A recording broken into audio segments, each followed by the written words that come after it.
तेरे लिए ফিরদৌল হ্যাঁ এমনি দেখ কি দেস কি বাবস একটু বুঝতে পারতেছি রে কি ভাই বলে আমরা কাল 20 লাখ টাকা পেলাম নি বুঝছা হ্যাঁ। বড় টাকার মতো যায় না হ্যাঁ। 100 গ্রাম আগে মারি গেলাম নি ও, মায়ের 10 লাখ আর 10 লাখ আর 10 লাখ টাকা হ্যাঁ। একটু গাড়ি কিনলাম নি গাড়ি কিনে পুরো ঘুরলাম নি ও বিন্দাস হ্যাঁ আমার কি সব জানাস আমি 1 কোটি টাকা পাইলাম নি अच्छा হ্যাঁ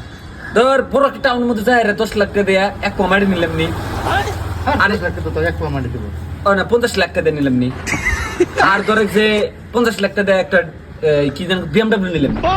আমরা হলো 50 লাখ 1 কোটি টাকা 1 কোটি হ্যাঁ তাহলে 50 লাখ শর্ট পড়বো আরো। শর্ট পড়বো না তাহলে আমি আমার 1 কোটি দেবো না 1.5 কোটি বুঝলে 1.5 কোটি ধর 50 লাখ টাকা দিয়ে মাটি কিনলাম হ্যাঁ আর 1 কোটি টাকা দিয়ে একটা বিএমডব্লিউ নিম হ্যাঁ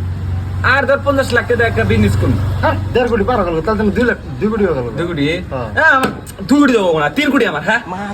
3 কোটি আমার মাটি কিনুন 50 লাখ টাকা দেয় 1 কোটি টাকা দিয়ে তোরা একটা গাড়ি কিনবো বিএমডব্লিউ আর 50 লাখ টাকা দেয় তোরা কি যায় যে বিএমডব্লিউ কি জান করে কয়া ব্যবসা করবি হ্যাঁ ব্যবসা করবো আর না যে তাহলে 2 কোটি হলো আর 2 কোটি হলো না আর 50 কোটি টাকা দিয়ে গ্রামে যত ফকির মানুষ ছিল মানে সবাইকে দিলাম না আর 50 কোটি দিয়ে কি করুন জানাস 50 কোটি দিয়ে আর গুন্ডা ভাড়া করে তক মারলাম নি হ্যাঁ মারবি কে ওই যে আমার না টাকা পয়সা দিয়ে তুই জ্বললি নি আমার কামিয়াব দে এই জন্য তোকে মেরে আনছিলাম নি আর ওই যে তুই যে লাইন যে মারো সিরিয়াতে হ্যাঁ ও কাম দিয়ে করলাম নি আচ্ছা একদম পুরা ভিন দেশ বুঝছা লাইফ একবার সেট হয়ে গেল নিগা